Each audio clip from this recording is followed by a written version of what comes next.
When I had guys that were being evaluated by the NBA when I was coaching in college, one of the best lines and phrases that I got asked was, does that person raise the energy level in the room? Does that person lower the energy level in the room? Or does it stay the same?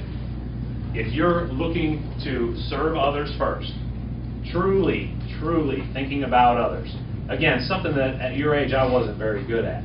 I'm not sure I got good at it. I'm still not sure I'm very good at it. I'm probably too selfish. But I think that you need to think about that, because that raises the energy level in the room. And then I can tell just from the way that you're paying attention and the way that you guys are thinking and talking and everything else, that you being yourself is going to raise the energy level in the room. And if you can do that, you have a special attribute that very few people have. I think most of us, myself included, probably keep the energy level the same. And I have strived to be as much of an energy raiser as I can, but I've really put a premium on trying to surround myself in life with those people. You know, I think I married the biggest energy raiser in the world. And those of you that know Tracy, that's the way she is.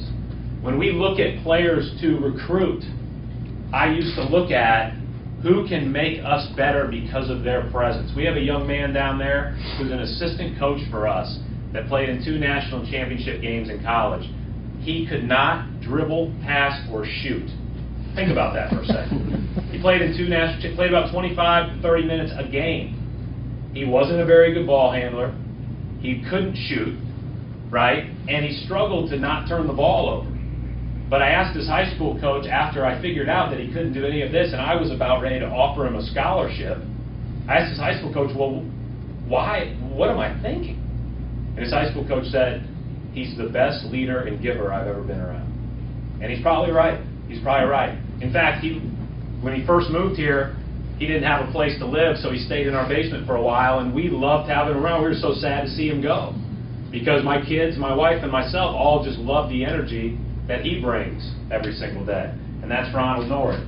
And the other guy that I'm going to use as an example, where his ability to lift a room and his ability to lead with his vibrancy by being himself, and a guy that admittedly has done some things that he'd like to do differently now, is Marcus Smart. Marcus Smart was drafted 6th in the NBA draft, not just because of physical tools, not just because of how good of a basketball player he is. He catapulted himself in our eyes because of how he intangibly raised the energy level in the room. And I encourage you to look at leadership in that way. It's not a brimstone and fire speech. It's not finding every way to be the loudest or biggest or strongest or most physical person in the room. It's about figuring out how to get the most out of each other and serving others.